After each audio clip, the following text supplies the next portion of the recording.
Can our wells run dry? Central Texas is growing at an explosive pace, and many of the people that move into the area will also rely on groundwater.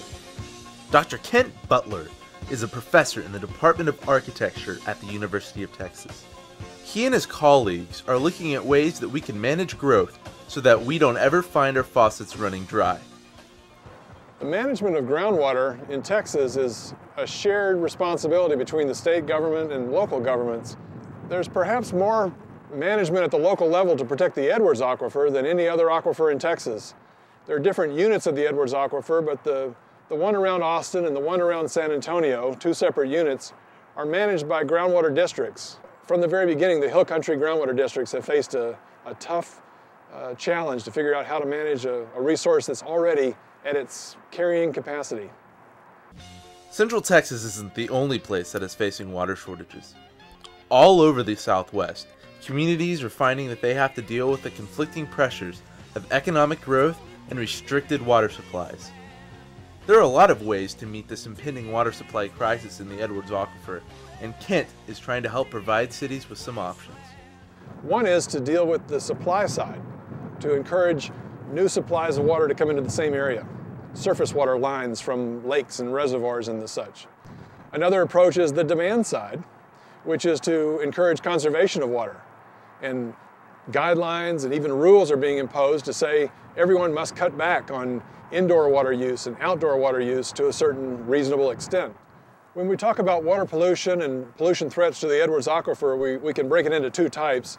One would be point source pollution, the water that comes out of a point like a pipe that might be from an industrial discharge or a wastewater treatment plant outfall. Point source pollution is something that we regulate at the state level and the federal level, and we're doing a pretty good job of that. There are also a more insidious or difficult to manage character of pollutants which are non-point source pollutants.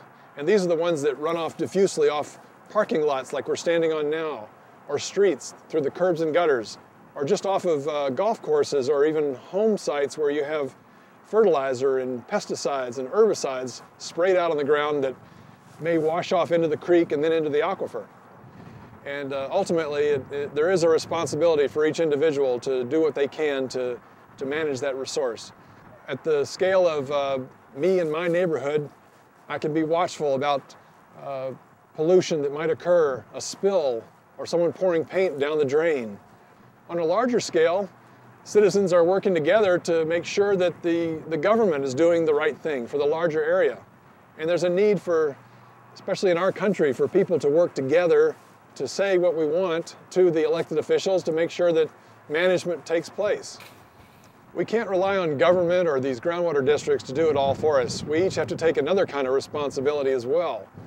We have to look at how much water we use and reduce the amount as much as we can, hopefully without having to change our lifestyle. And there are a lot of things we can do. Inside the house, there are lots of conservation measures that we can undertake with the different plumbing fixtures and the ways we use water and save water.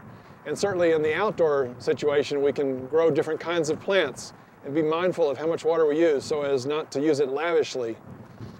So there's a lot that can be achieved by water conservation to reduce the demand on these aquifers. In San Antonio, we're observing a year-by-year reduction in the per capita, per household water consumption. This is imposed on them by state rules that are required to make sure that the aquifer does not exceed its carrying capacity, or as they call it, the safe yield. And it just demonstrates, even at a large metropolitan scale, that water can be conserved.